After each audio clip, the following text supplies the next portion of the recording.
You are listening to Meet the Thriller Author, the podcast where I interview writers of mysteries, thrillers, and suspense books. I am your host, Alan Peterson, and this is episode number 131. In this episode of the podcast, I am happy to welcome back Gregg Hurwitz. He is the New York Times #1 internationally best-selling author of 22 thrillers, including the ORPHAN X series of books. The latest ORPHAN X thriller, Prodigal Son, will be available on January 26th. I got a chance to read an advance copy and thoroughly enjoyed it. It was a lot of fun getting deeper into Evan Smoke's childhood, backstory, and how he ended up in the orphan program. So go check that out on Amazon or wherever you'd like to get your books. I asked Gregg about that writing process, the latest Hollywood news about bringing Evan Smoke to the big screen, how he's been dealing with a pandemic, and a lot more. So stay tuned for that interview coming right up.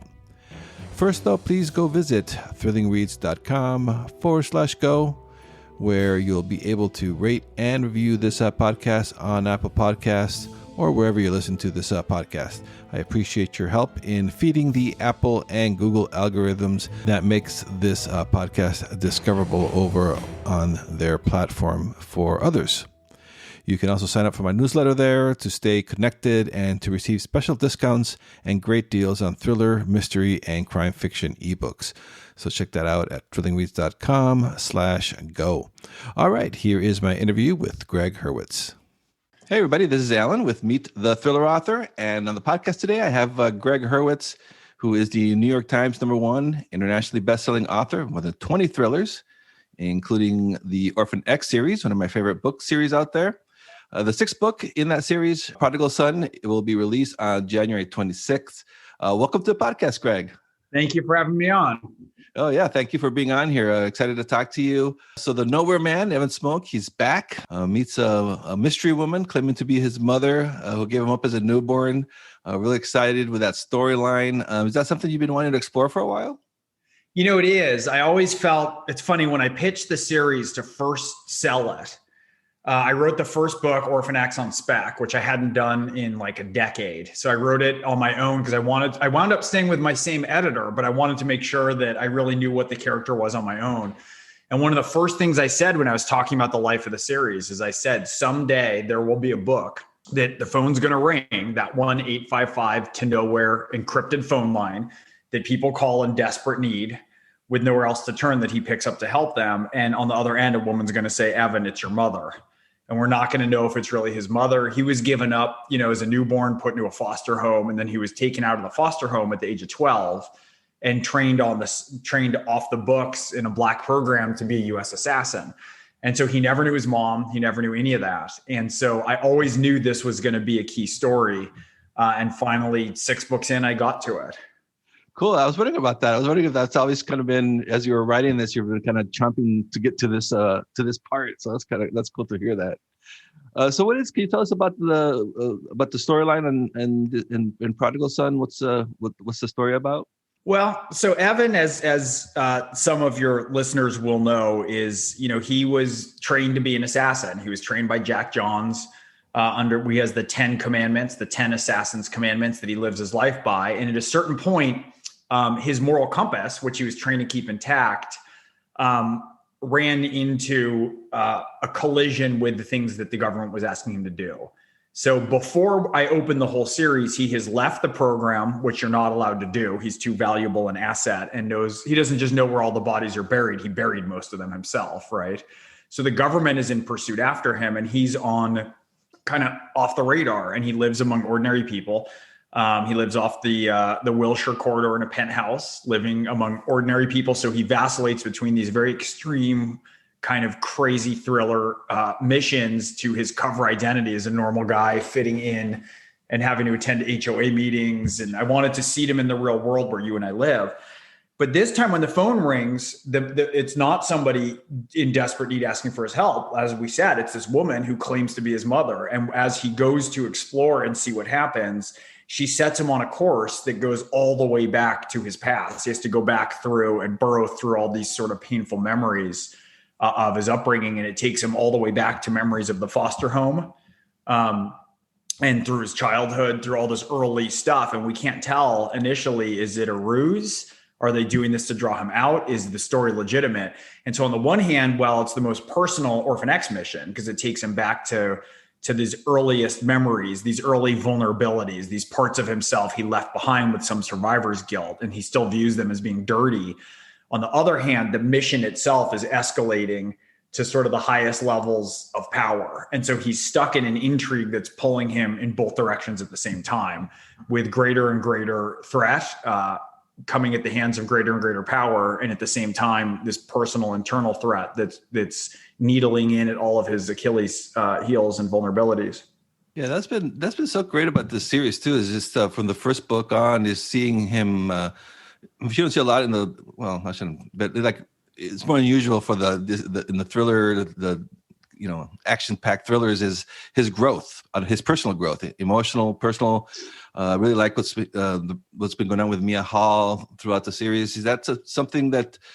How do you tackle that now? You have a Black Ops assassin and vigilante, and then showing his softer side. How does that? Well, the whole series was, there's a key line for me around which the entire series coalesces, and that's when Jack Johns, who's his handler and a father figure to him, he's the one who takes him out of the foster home, and when he's 12 years old, he tells Evan, the hard part isn't going to be making you a killer. The hard part is keeping you human. And for me, that's what the whole series is about, is Evan has succeeded in being trained as a top operator, assassin, all the strategy, all the tactics. But what he's really trying to learn is how to be the best human that he can be. And that's something, to do that, he has to learn, I call it the strange language of intimacy. I mean, he was trained completely separate from everybody else. And as he keeps interfacing with the real world, he has to learn and grow in ways. And one of the things that he learns is that a lot of the disciplines that he applied to the assassin arts, let's call them, are similar disciplines that can be used psychologically and emotionally. So the series has always been about him and his growth. You're known for your research. You've swam with sharks and you went shooting with Navy SEALs. And this book features cutting edge medical military technology. How was the research for this? And did you find stuff out there that kind of freaked you out? What's going on? Terrifying stuff. It's one of the problems with researching thrillers, is it makes you fairly paranoid. I always try and catch the lip of something that will be known to the public in like 4 or 5 years. And so I don't want to have any spoiler alerts in this, but there's some military technology in this that I talked to people who worked on this in labs at MIT. I talked to people who have experience with what's going on in DARPA labs to really get to the cutting edge of what some of this next level military technology is that Evan's going to find himself up against. Speaking of the long-term story arc over 6 books, how do you even keep track of that? Do you have like a big series Bible that you go to when you start writing these? It's kind of all in my head, actually. Oh, wow. Yeah, I have a general sense of plots. I tend to know the book that I'm writing, then the next one, and I have a notion of the one after that. When I wrote Orphan X, I knew a lot of these scenes that are in this book here in the foster home. I just didn't put them in. I wrote a lot of drafts of them. So I really, before I wrote Orphan X, I filled in a lot of some parameters of his backstory, I would say. And so as the new books move forward, I tend to have a sense, at least, of what the architecture is of some of the stuff from his past and how it can stitch together with the present. And then I have ideas about where I'm going to take him. I always knew book four is called Out of the Dark, and it's my homage to The Day of the Jackal, one of my favorite thrillers.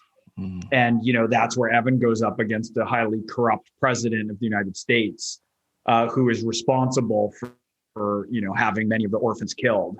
The aim was to say, how do I put my protagonist up against the president of the United States and have most people root for him? And it took me 4 books to get there. So I tend to have some bigger plots and places that I want to push him. Yeah, Jackal. That's one of my favorite books too. I saw the movie first when I was a teenager, and then read the book later as an adult, and I was like, wow, what an amazing book. It's wonderful. It's written so dryly. It's like, hey, all this shit's just happening, man. I'm just telling you about it. Like it's so devoid of kind of emotion or any mawkishness.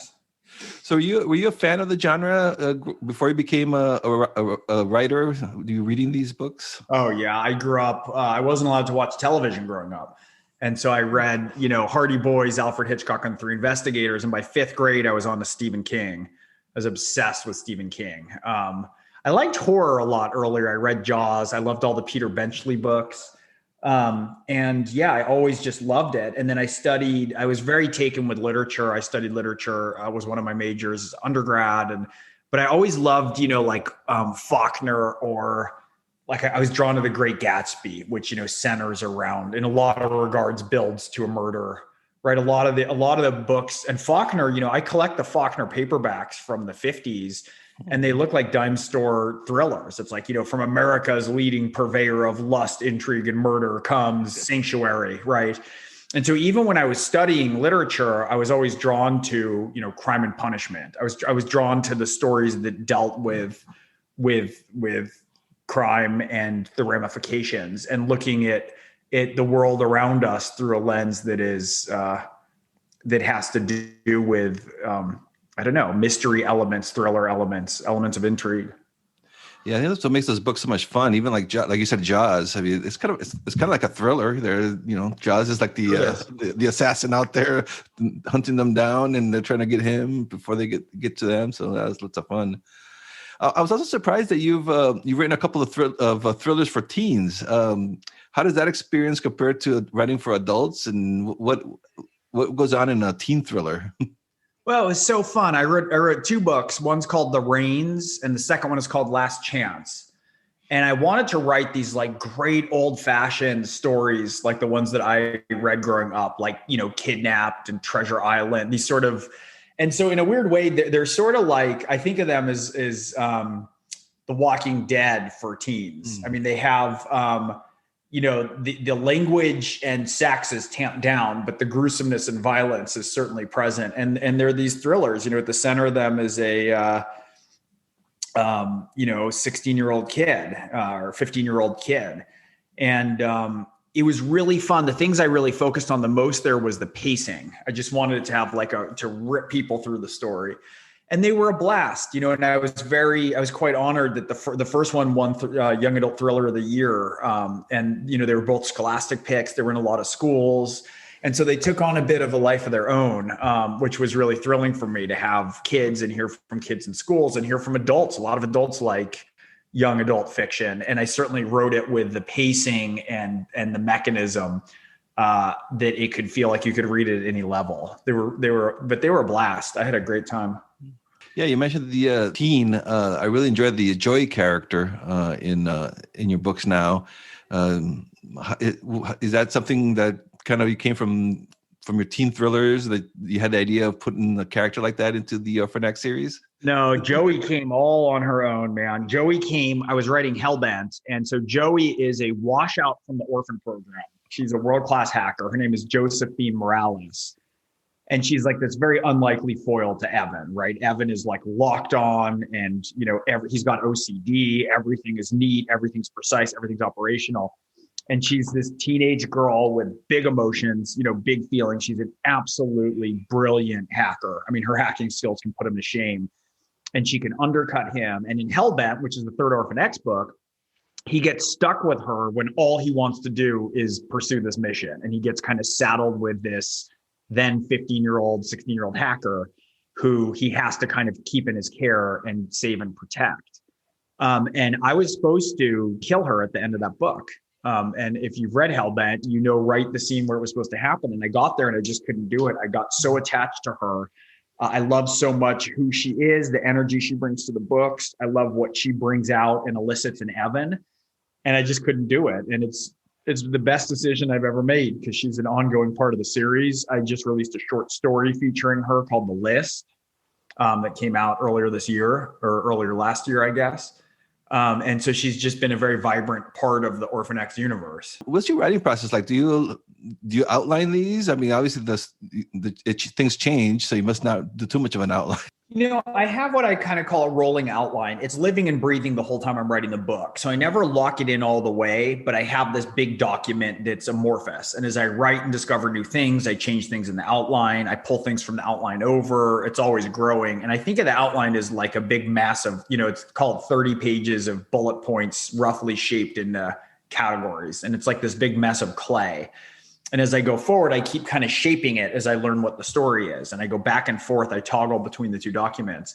And when I'm done, on one screen, I have a 400-page novel. And on the other screen, the outline is down to zero because it's been absorbed into the manuscript. Kind of curious now, too, with everything that's been going on the past year with the pandemic, has that affected your writing process at all? Or I mean, it's affected, obviously, much of my life. I'm in LA and we're in the hot spot of the world here.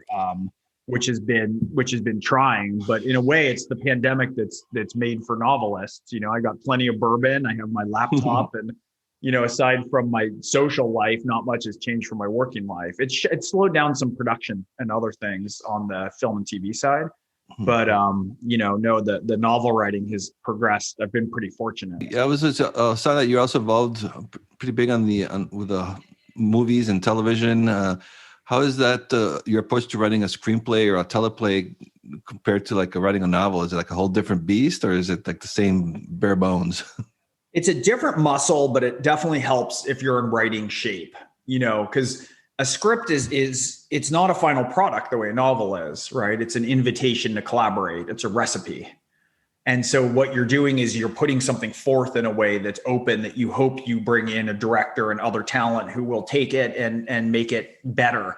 So it's a bit of a different muscle, but of course it always helps if your writing discipline is there and present. But there's different rules of engagement. It's a bit like, it's a different muscle. It's a different sport in some ways.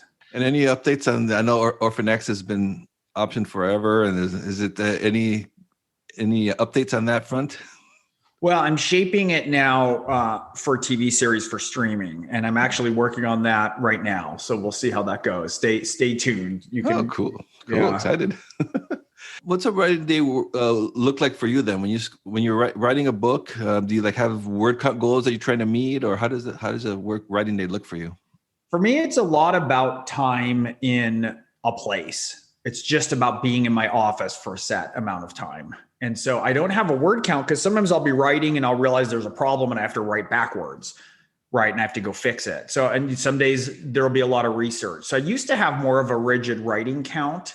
And more now it's about me being in there and tackling and, chewing on the manuscript for X hours a day and carving out that time and trying to push out other distractions. Like if I have, comics or TV or calls or other things, it's about kind of protecting that time. Yeah. So many easy ways to get distracted nowadays. Yeah. So what's next for you and for Evan Smoke? What's in the horizon?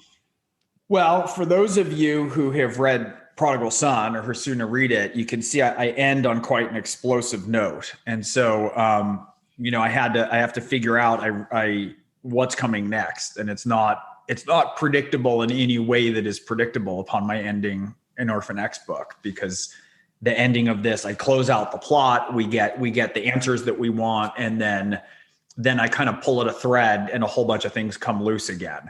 And so I immediately have to go into figuring out how I'm going to write my way out of that corner and what comes next. And I have quite a few ideas, but I don't want to share them here because of spoiler warnings.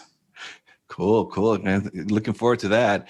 And best place for the listeners to find you is at your website, gregghurwitz.net.